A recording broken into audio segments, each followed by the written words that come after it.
Hello and welcome to the Botanical Biohacking Podcast. We have an incredible 8-part series combining the perspectives of a doctor of Chinese medicine, a doctor of Western medicine, and an herbal pharmacologist.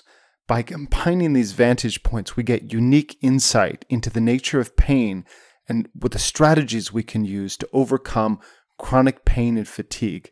And this is something we see all the time with fibromyalgia, chronic fatigue syndrome, irritable bowel disorder, basically a lot of the chronic disorders which have been associated with pain. We find that these pains are speaking to us. And by looking at the herbal pharmacology, by looking at the perspective of a very experienced MD and from yours truly, a doctor of Chinese medicine, we can really unlock the keys to what the body is trying to tell us. Today we're going to be talking about a concept traditionally referred to as blood deficiency in Chinese medicine. We're going to explore the pharmacology and look at what the Chinese concept of blood can teach us about healing this particular type of pain and category or stage in healing. What kind of characteristics are the patients in this category going to present with? Generally, this happens, it's associated with anemia. Not always anemia, sometimes just with blood loss or someone who's in a very weakened state. They may have pallor or a kind of white look to their face. Their lips will be a little bit pale. So I remember I was doing an internship with a very prominent Chinese medicine doctor in Chengdu. And he would just say, the third patient over, the one with blood deficiency. So just by the woman's face, the blanched look on her face, you could tell that she was in a state of probable anemia. For this type of pain, people tend to experience a sort of dull pain that improves with pressure. I often see this in women who have pain or bizarre symptoms that come after childbirth. Oftentimes, if they're not allowed enough time to recover post-childbirth, it creates a disruption in the body's systems that's associated with this blood deficiency. Even when the red blood cells recover, it can still set a stage that creates conditions for a chronic pain that is kind of a dull, cold feeling that's better with warmth and pressure. And are there any other symptoms that go along with it? Any particular time of day or season of year?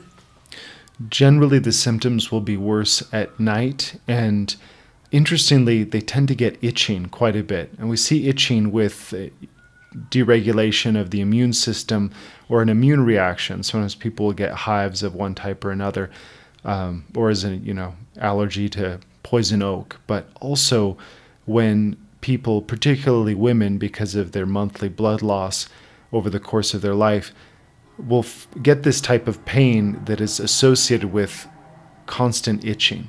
And the itching will often get worse at night, and it can drive people absolutely mad because they're not able to get into a state of deep sleep because of this itching.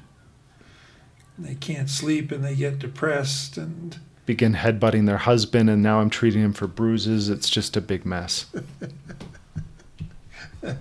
For both of them. For everybody. Bad situation.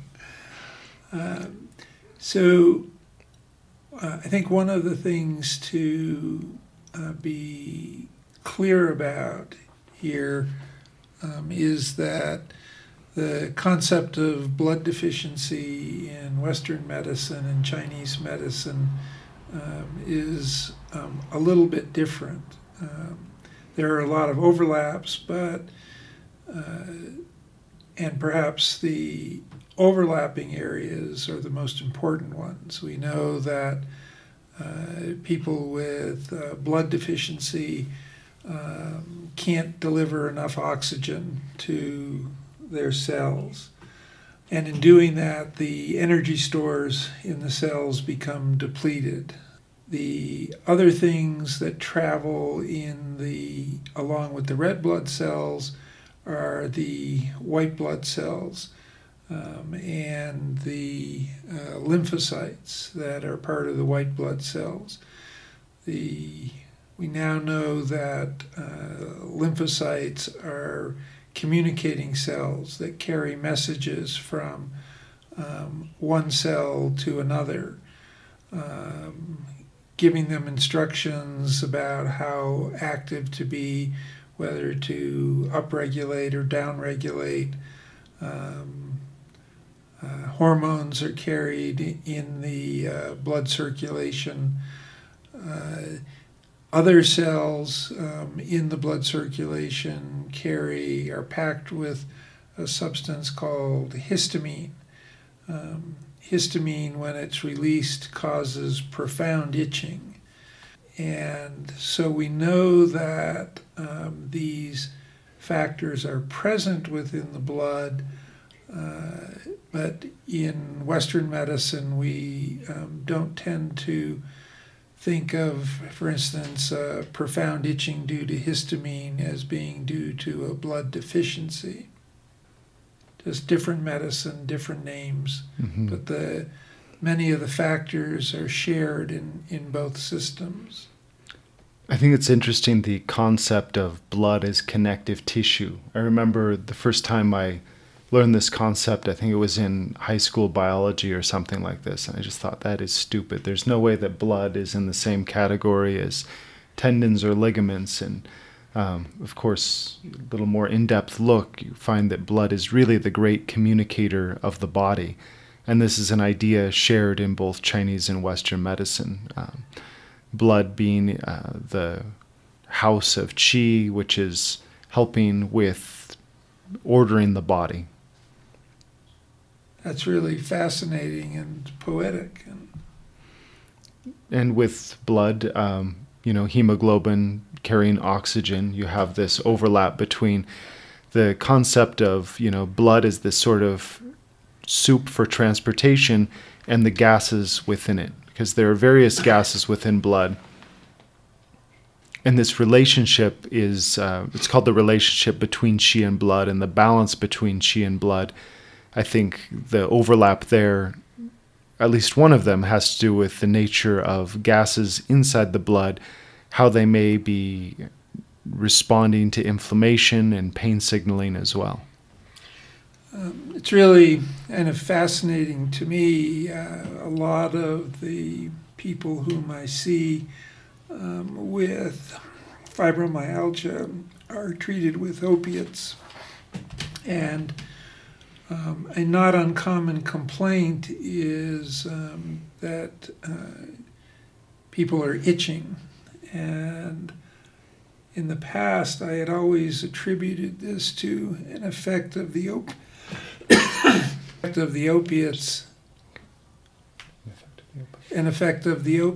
on the central nervous system. Applying a little bit of opiate to certain cells in the central nervous system can cause a feeling of itching. If you look at heroin addicts, for instance, they're constantly rubbing their nose from this low-level itching that's going on. But after becoming aware of these aspects of blood in Chinese medicine, I've begun to give a little bit wider scope to my questioning of people with fibromyalgia, and I don't automatically assume that it's a medication effect, although it could be. One of the areas that's generating a lot of interest in Western medicine is the effect of different medications on gene expression and trying to manipulate stem cells, for instance, to help to repair damaged tissues through stimulating more production of different kinds of stem cells. Is there anything similar going on in research in Chinese medicine? From the traditional point of view, the makeup of blood in yin has to do with a concept called kidney qi or yuan qi, which is this, it's basically an idea that it's something that comes from your parents, that's inherited from your parents, that gets turned into yin and gets turned into kidney qi, almost expressed, you could think of it. And pretty much everything in this category has very direct effects on gene expression and the gene methylation. So we may have our genetics, but the ability to switch on and off certain gene expressions has been, it's at once profound and ordinary. You change your diet, it can affect gene expression. You change the way you're exercising, it can change gene expression. Gene expression being one way or the other can affect whether or not you're very likely to get cancer or not. So on one hand, it's very ordinary. On the other hand, it has very profound implications. And a lot of research in the West right now on people who have cancer and turning on the gene expression for cells within the body that will kill the cancer cells from within, rather than having to use chemotherapeutic agents that damage all the cells in our bodies. Interestingly, these last four categories, the most traditional formulas for all of these were a few hundred years ago combined into one super formula. And this formula has been used for the last 50 years in Japan whenever people have chemo. And what they find is that it drastically improves survival rates, because as the chemo may knock down the red blood cells, this helps it to boost back up. In addition, it also seems to trigger some of these genes that help to fight against cancer cells. Obviously, by itself, it's not strong enough to do that, but it seems to work very, very well hand in hand within the context of the Japanese healthcare system. So we've been talking about some stages in treatment here, and we're now on stage 6. And there is clearly overlap between stage 5 and stage 6. And yet we're recommending a progression through here. And it might be important for people to understand the importance of not skipping over necessarily one step to 2 or 3 steps down the line. Mm-hmm. When it comes to the rebuilding stage, it's always optimum to work with a doctor who's going to really find what you may be missing to optimize that. However, in a kind of general protocol sort of setting, you're first of all, in the most dire straits, going to be gradually improving qi in order to build blood, and then building blood in order to build qi, and you kind of go back and forth, leveraging one against the other. So the way that I was trained to do it is you spend 2 weeks building qi and then 2 weeks building blood, and you alternate between these two until the body is pretty strong. You're getting minimal return after that, and it's generally anywhere from a few weeks to no more than 3 months anyway that people will be doing this. And if they're eating a good diet, if they're breathing well, if especially sleeping well, then it's more likely that this blood production is going to be taking place, as well as the qi production. Now, what we're going to be looking for in terms of a biomedical standpoint is as nitric oxide improves, their veins are going to start bulging out a little bit. And inside the veins, the blood levels should literally be increasing. So it should be triggering gene expression that's going to be triggering red blood cells to be increased, increases in hemoglobin to carry more oxygens. All of this is going to be oxygenating and enriching the tissues throughout the body, as well as the blood building stage should be increasing a physical roadway, which would be the blood vessels, the venules, and all of these kind of things. And the qi with the nitric oxide and other gases should be increasing the intracellular communication. So both of them are working on communication, one in a very physical, tangible form, and the other in more of a gaseous, ethereal sort of aspect. So we're starting out the building up process sort of on the micro level inside cells, and as the cells become more and more healthy, they can start flowing and communicating with each other. Once again, back to sort of a macro quantum effect. If we've got a big hill blocking the flow of blood because there's damage in one cellular area, we have to repair the cell, and then the flow can then occur that helps to promote the health in all the cells. Mm-hmm. Also, the concept of blood has to do with expressing genes which act as endogenous antioxidants. So when we're building qi, most of what's happening with the qi building has a slight oxidative effect. Now, formulas that boost qi will also bring down inflammation if there's too much. It'll bring down oxidation if there's too much of it. It tends to be regulatory. But as a general strategy, it's more geared toward building up those inflammatory gases. This will increase free radicals. During the blood building stage, we're signaling the genes to express the endogenous antioxidants. It increases blood vessel and cell production, and it directly reduces itching and skin sensitivity. Something I see quite a bit with fibromyalgia patients in particular is they'll say that their skin hurts, or that even music is hurting their skin because of the vibrations on the skin. And people who have not experienced this think that they're total nutcases because it doesn't seem reasonable.